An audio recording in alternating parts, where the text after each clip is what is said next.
निर्मला जी, एक ज़माना था जब बजट पेश होता था बहुत एक्साइटमेंट चारों तरफ होता था, सीक्रेसी होती थी। लोग कहते थे इसकी ड्यूटी बढ़ेगी, इसकी ड्यूटी कम होगी, ये महंगा होगा, सस्ता होगा। लॉबिंग होती थी, बड़े बड़े उद्योगपति आके डेरा डालते थे। आपने सब खत्म कर दिया। इसीलिए एक्साइटमेंट नहीं है। इसमें ही आई थिंक प्रधानमंत्री मोदी जी का गवर्नेंस शैली का एक उदाहरण मिलता है। पॉलिसी बनाना, सबके साथ संपर्क करके उनसे राय मशवरा करने के बाद पॉलिसी बनाना, फिर पॉलिसी के तहत जो भी एक्शन लेना है वो लेना। इसलिए कोई बीच में आकर के उनके इन्फ्लुएंस करवाने के लिए कोशिश करने का कुछ स्थान ही नहीं मिलता। गवर्नेंस ट्रांसपेरेंट तरीके से करने के लिए पॉलिसी के रूट अपनाते हैं प्रधानमंत्री जी। जब वो सीएम थे तब भी वही करते थे। उनके ट्रांसपेरेंट गवर्नेंस के वजह से ही अब तक कोई करप्शन का किसी भी आवाज उठाने में मुश्किल समझ रहे हैं ऑपोजिशन। कोई मंत्री के खिलाफ कुछ बोल नहीं सकते। इसीलिए वो पावर कॉरिडोर्स में घूमने वाले पूरे दलालियों को खत्म किया गया है। तभी तो कहते हैं कि बेरोजगारी बढ़ गई है, उनके पास कुछ काम नहीं रहा है। काम नहीं रहे। लेकिन जो विरोधी दल के नेता हैं, उनका 5 साल से आप बजट पेश कर रही हैं, हर बार दिशाहीन है, विजन नहीं है, गरीब के लिए कुछ नहीं है, मिडिल क्लास के कुछ नहीं है, बजट में कुछ है ही नहीं, सिर्फ बातें हैं। उनकी बातें भी हर बार ऐसी बातें होंगी। कुछ नयापन नहीं होगा शिकायत में, क्योंकि हर बार जनता से संपर्क करके उनके क्या मांग है, कैसे उसको पूरा करें, इसमें बहुत ही समय बीतते हैं हम, क्योंकि कंसल्टेशन के बाद हर डिपार्टमेंट के साथ बैठते हैं। इसलिए नवंबर से ही बजट बनाने के क्या बोलते प्रोसेस, प्रक्रिया मैं हिंदी में प्रक्रिया प्रक्रिया, और रजत जी मुझे इंग्लिश में वर्ड बोल रहे हैं। तो उस प्रक्रिया चलते हुए हर वर्ग से संपर्क करके करते हैं। जो एक्चुअली जब बजट पेश होता है उसमें जितना संभव उतना सबका आ जाता है।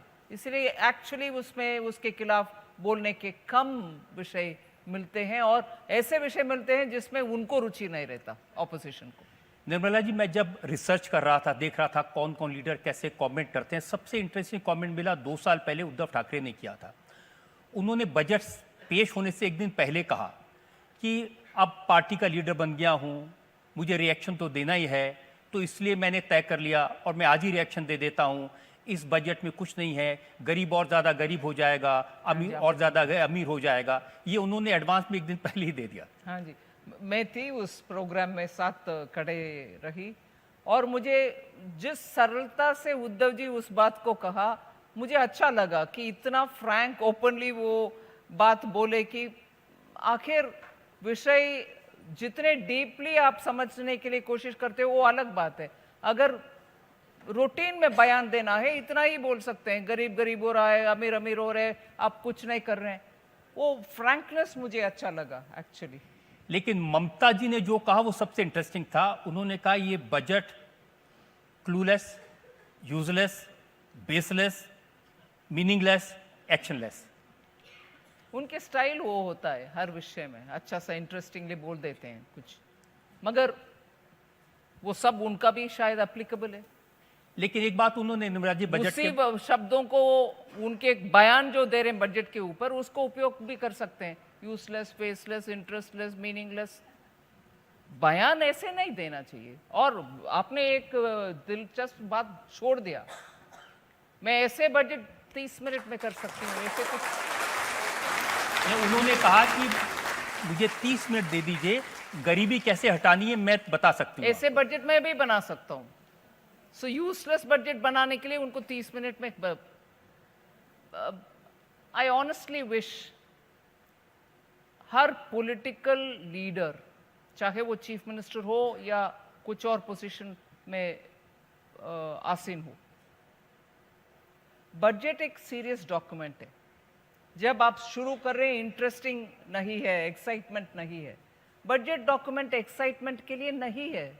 देश का आने वाले साल में क्या क्या करना है, कहाँ दुख है उसको मिटाने के लिए क्या करना है, कहाँ प्रोत्साहन देना है, कहाँ अपॉर्चुनिटी बढ़ाना है, ऐसे सीरियस बात करने का बहुत मेहनत के बाद जो भी वित्त मंत्री हो, जो भी प्रधानमंत्री हो, मेहनत करके बजट निकालते हैं।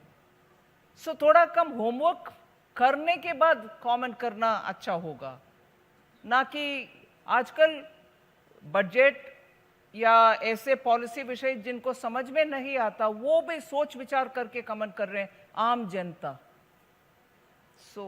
एक कमेंट आया पी चिदम्बरम का, वो तो फाइनेंस मिनिस्टर रह चुके हैं, बहुत पढ़े लिखे हैं, बहुत बड़े वकील हैं। उन्होंने कहा कि वित्त मंत्री ने अपने पूरे भाषण में गरीबी का नाम सिर्फ 2 बार लिया। 1000 बार लिए होंगे कांग्रेस जब पद में थे, पावर में थे। गरीबी मिटाया क्या? आपने मिटाई क्या? बिल्कुल, हम लास्ट गरीब तक उनके यहाँ घर, शौचालय, बिजली, पानी, रसोई का गैस पहुंचा रहे? नहीं पहुंचा रहे ना। हम तो उन तक पहुंच करके ये सब दिला रहे हैं। और गरीबी का मिटाने के लिए 2 रास्ता है। एंटाइटलमेंट बना करके मुझे ये हक दे दो करने वाले गरीब नहीं करते, मगर उनके राजनीतिक दल नेतागण बोलते हैं आपके हक भैया हम बजट में देंगे कि नहीं वो अलग बात है, मगर हक हक हक। मगर प्रधानमंत्री जी एम्पावरमेंट के रास्ते में चलते हुए हम वे सब पहुंचाते हैं। भैया आप इसके बाद निर्णय करो आपका अपने आने वाले दिन में क्या कैसे आगे बढ़ेंगे। एम्पावरमेंट रूट में प्रधानमंत्री मोदी जी ले चलते हैं, डिग्निटी के साथ उस गरीब के घर में अच्छा व्यवस्था बनाना, पहुंचाना, उसके लिए काम करते हैं, ना कि एंटाइटलमेंट रूट में जाकर आपको हक है, बजट में पहला हिस्सा आपको मिलेगा, ये सब बातें मगर कुछ नहीं। एक इल्जाम निर्मला ये लगा कि आपने अल्पसंख्यकों का, मुसलमानों का जिक्र तक नहीं किया एक बार भी पूरे बजट में। यही मापदंड यही होता है, जिक्र करो तो सब कुछ कर दिया, मगर काम ना करना परवाह नहीं। वो कांग्रेस के स्टैंडर्ड है, जिक्र बोलना, इमोशनली बोलना, मगर सचमुच कि क्या हाल है आज पसमंदा मुस्लिम्स के हालत देख लीजिए ना। और बाहर हमारे राष्ट्रीय कार्यकारिणी के बाद प्रधानमंत्री जी ने ऐसे बोला वैसे बोला, पसमानदा, सचमुच आज ट्रिपल तलाक तक, महिला का अधिकार तक कुछ नहीं किया माइनॉरिटीज के लिए, मगर प्रधानमंत्री जी कर रहे हैं। जो मुस्लिम कंट्रीज में जो हक है उस तक हम हमारे माइनॉरिटी मुस्लिम को नहीं देते हैं, मगर मोदी जी देते हैं।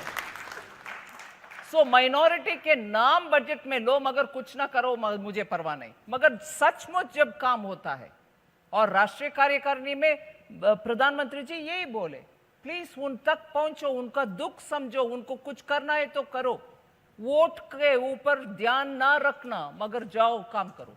लेकिन आपने जो माइनॉरिटीज मिनिस्ट्री है उसका बजट काट दिया, 38% कम कर दिया। नहीं, ऐसे कॉन्टेक्स्ट रहित बात बोलना सही नहीं है। बजट फेलोशिप्स और स्कॉलरशिप जो यूजीसी के द्वारा मिल रही है, उसके साथ उनमें से उनके द्वारा जो फेलोशिप मिलना है वो मिलेगा, आज भी मिलेगा, कल भी मिलेगा, मगर रास्ता उसके द्वारा हो रही है, क्योंकि आजकल वो सिस्टम एजुकेशन मिनिस्ट्री के द्वारा अच्छा चल रही है। हायर एजुकेशन के ये भी, स्कूल एजुकेशन में भी वही चल रही है, जहां एक सिस्टम है उसके द्वारा चलने के लिए ही हम।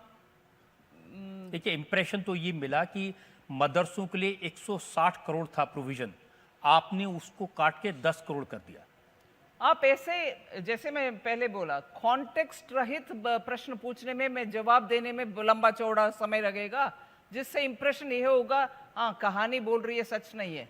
मगर सच्चाई तो बैकग्राउंड के साथ हम समझना चाहिए। बिखरा हुआ अमाउंट से फायदा कम मिलता है जब इकट्ठा एक ही जगह से हम डिस्ट्रीब्यूट करने के लिए कोशिश करते हैं, तो जरूर पहुंचता है, टोटल अमाउंट भी पहुंचता है। और डीबीटी के रास्ते से आज स्टूडेंट्स को उनके अकाउंट पे पहुंच रही है फेलोशिप। तो आप कह रहे हैं कि ओवरऑल बजट दिखने में चाहे हो, लेकिन जो पैसा उनको जाएगा उसमें कोई कमी नहीं आई। बिल्कुल नहीं आएगी। लेकिन- सिस्टम में खड़े होकर के लोकसभा में जवाब भी दी, इससे पहले सप्लीमेंट्री डिमांड फॉर ग्रांट्स से ये प्रश्न उठाते हैं विपक्ष वाले, तब भी मैंने बोला जिनको फेलोशिप मिलना है उनके पूरे कार्यकाल तक मिल रही है, मिलेगा भी, कोई रुकावट नहीं है उसमें। लेकिन मनरेगा में जिनको पैसा मिल रहा है उसमें आपने रुकावट लगा दी। हाँ, अच्छा, यही श्रृंखला में प्रश्न आ रही है मगर मनरेगा एक डिमांड ड्रिवन प्रोग्राम है। जब डिमांड ग्राउंड में है उनको पैसा देना पड़ता है, हम देते जाते हैं।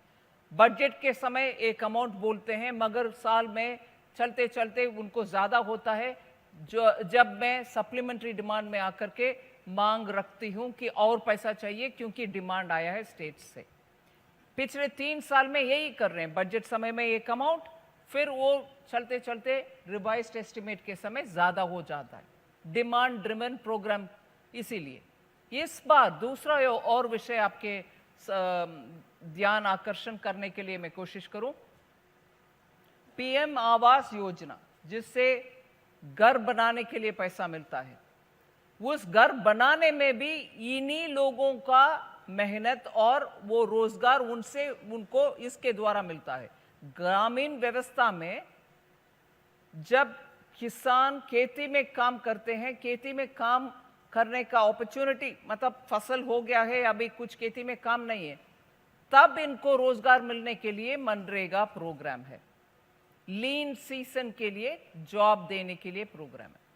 हम जब पीएम आवास योजना में 79,000 करोड़ देते हैं, खेती हो खेती नहीं हो, उस समय में भी घर बनाने की व्यवस्था जब पैसा इतना बढ़ाते हुए दे रहे हैं, उसमें भी इनको रोजगार मिलेगा।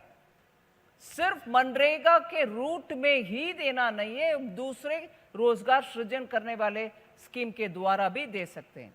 दूसरा एक और, जल जीवन के मिशन के द्वारा गांव तक जल, नल से जल पहुंचना है, उसका काम भी Mahatma Gandhi rural employment guarantee scheme के द्वारा जो एम्प्लॉयमेंट मांगते हैं, यही लोग उसमें भी काम करते हैं। जल जीवन मिशन में उसमें भी प्रावधान बहुत बड़ा कर दिया है।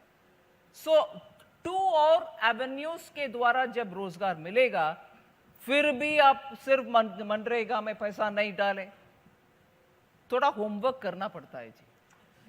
अरविंद केजरीवाल ने थोड़ा होमवर्क किया था। हाँ जी, उन्होंने 2 बात बताई। उन्होंने कहा एक तो हेल्थ में 2.2%, 2.2% था, उससे घटा के आपने 1.98% कर दिया, और शिक्षा में 2.64% था, उसको घटा के आपने 2.5% कर दिया।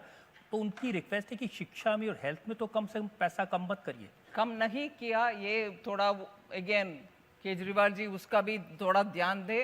पिछले 3 साल में एजुकेशन में, पिछले साल तो 1 लाख करोड़ तक हमने बजट, उससे ज़्यादा भी, मोर देन 1 लाख करोड़ हमने एजुकेशन के लिए दिया है पिछले साल। इस साल भी उससे बढ़कर ही दिया। किसी एजुकेशन या हेल्थ के बजट में कटौती नहीं। मगर ये भी हम समझना चाहिए, हेल्थ और एजुकेशन स्टेट का भी सब्जेक्ट है। क्या इसका मतलब स्टेट्स का बजट को हम इस होलिस्टिक पिक्चर में हम देखना संभव नहीं है? वो भी उनके जिम्मेदारी भी बढ़ता है ना, स्टेट भी वो पैसा डालें, क्योंकि यूनियन टेरिटरी में पैसा ज़्यादा सेंटर से आ जाते हैं, डिफेंस का खर्च नहीं है। केजरीवाल जी का बहुत सारे खर्च एक्चुअली नहीं है, पुलिस का खर्च उनका नहीं है, पेंशन का खर्च उनका नहीं है, केंद्र सरकार दे देती है। जो पैसा उनके हाथ में है वो सदुपयोग करने के लिए वो जरा कोशिश करें। वो कहते हैं कि आपका जो पैसा बचेगा हेल्थ से और शिक्षा से, उसको खर्च कर देते हैं एमएलएस खरीदने में। स्टेट्स का सब्जेक्ट है, एमएलएस को खरीदने में खर्च कर देते हैं। पता नहीं उनका हिसाब किताब कैसे हैं, क्योंकि जनता के लिए खर्च करने के लिए जो पैसा देते हैं वो तो वो विज्ञापन देने में ही वो खर्च करते हैं। उसके बारे में थोड़ा वो बोलना चाहिए। एमएलएस खरीदने में एलिगेशन डाल सकते हैं, कोई सबूत नहीं है। अगर खरीद कर सरकार बनाना है तो हम दिल्ली में कभी लॉन्ग टाइम अगो सरकार बना देते हैं। ये इजीली आरोप लगा देते हैं, उसके बाद उसको सबूत मांगने में भाग जाते हैं। इसके लिए पहले इंग्लिश में बोल देते हैं स्पिट एंड रन टैक्टिक्स, कर दो कुछ और चले जाओ। उसका प्रूफ देने का जिम्मेदारी उनके ऊपर नहीं है। ये इररेस्पॉन्सिबल पॉलिटिक्स। लेकिन निर्मला जी, आपकी मिनिस्ट्री भी तो उन्हें परेशान करते हैं, एनफोर्समेंट डायरेक्टरेट के लोगों को भेज देते हैं उनके घर। हाँ जी, हाँ जी, हाँ जी। शराब घोटाले में उनका नाम लाते हैं, वो कह रहे हैं कुछ किया ही नहीं है, कुछ मिला ही नहीं है। कुछ मिला ही नहीं है। ओ, एनफोर्समेंट डायरेक्टरेट हो, सीबीआई जो हमारे मंत्रालय में नहीं है वो हो, या कुछ इनकम टैक्स का इन्वेस्टिगेशन हो, ये सब उनके हाथ में सबूत आने के बाद ही बाहर निकलते हैं। और सबूत के लिए 10 बार आपसे प्रश्न पूछते हैं कि क्या है ये सबूत हमारे पास है, सही है कि गलत है, आप जवाब दो।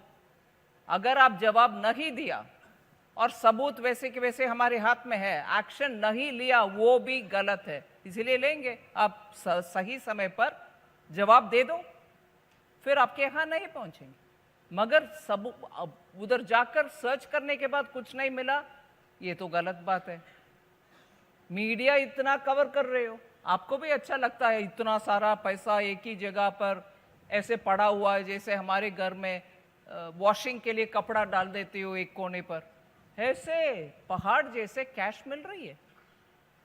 मीडिया फोटो लगा रहे हैं भाई, हम जाके फोटो नहीं ले रहे हैं। वही तो कह रहे हैं कि मनीष सिसोदिया के घर में ईडी वाले गए, सीबीआई वाले गए, उनके बैंक में भी गए, लॉकर्स भी खंगाले, कुछ नहीं मिला। आखिर बजट के ऊपर नहीं है आज डिस्कशन, आरोप पूरे बजट के ऊपर नहीं है, क्योंकि बजट एक्साइटमेंट नहीं है। ईडी के बात करो, एक्साइटेड है, सबको एक्साइटमेंट लगता है। बात ठीक है ना? ठीक है। ये क्या तरीके है भैया। लेकिन जो ईडी वाले जाते हैं उनके यहाँ आपसे पूछ के जाते हैं, बता के जाते हैं, या अपने आप चले जाते हैं? नहीं, पूछते नहीं है जी, बिल्कुल पूछते नहीं है, सचमुच पूछते नहीं है, क्योंकि वो इंडिपेंडेंट इन्वेस्टिगेशन ऑर्गेनाइजेशन है। पूछना नहीं है, मैं भी उल्टा पूछना भी नहीं है, मैं भी उनसे पूछताछ नहीं कर सकती हूँ कि किसके घर जा रही हो, इधर जाओ इधर नहीं जाओ। बिल्कुल, ये मोदी जी के सरकार भैया, हम ऐसे फोन में नए इंस्ट्रक्शन देते हैं।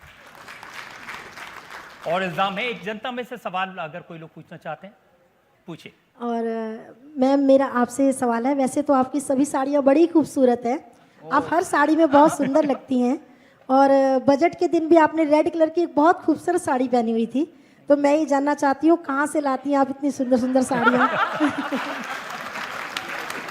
सभी महिलाओं का एक ही क्वेश्चन, मैम अच्छी लग रही है साड़ियाँ, कहाँ से आ रही हैं भाई इतनी सुंदर सुंदर? ये वाला साड़ी तो नॉर्थ कर्नाटका के मशहूर इलकल साड़ी बोलते हैं, और इसमें कसूती काम करने वाले महिला होते हैं उधर, ये बहुत ही फेमस। इलकल, सिल्क और कसूती काम। कसूती मतलब सूती में, कॉटन में हाथ से बनाया हुआ काम को कसूती बोलते हैं। इसका मतलब लोग सिर्फ आपका बजट नहीं देख रहे थे, आपकी साड़ी भी लोग देख रहे थे। और सोशल मीडिया पर मैंने पढ़ा कि निर्मला सीतारमण जो साड़ियाँ पहनती हैं उनके कलर करेंसी के नोट की तरह होते हैं, अलग अलग साड़ियाँ अलग अलग करेंसी नोट से जुड़े हुए। इमेजिनेशन के लिए मैं क्रेडिट देना चाहिए। मगर मैं प्रश्न पूछना चाहती हूँ, क्योंकि रजत जी बहुत ही पावरफुल मीडिया पर्सन है। क्या ऐसे प्रश्न पुरुष फाइनेंस मिनिस्टर से भी पूछा जाता है? साहब, मान लीजिए एक फाइनेंस मिनिस्टर, पुरुष महिला फाइनेंस मिनिस्टर आज ब्लैक जैकेट पहन करके आए और आकर बजट पढ़े, उनसे पूछेंगे क्या आप क्यों ब्लैक जैकेट पहने, कहाँ खरीदे, अच्छा लग रहा है? महिला होने के बाद इसको मैं अच्छा समझूं, गलत समझूं, मुझे मालूम नहीं है, आप कुछ अन्यथा ना लें। साड़ी देखना, बाल देखना, बाल के रंग देखना, अरे भैया मेरा बजट देखो प्लीज। बिल्कुल आपने ठीक कहा और आपकी भावना बिल्कुल सही है, लेकिन आजकल सोशल मीडिया पे हर तरह की चर्चा होती है।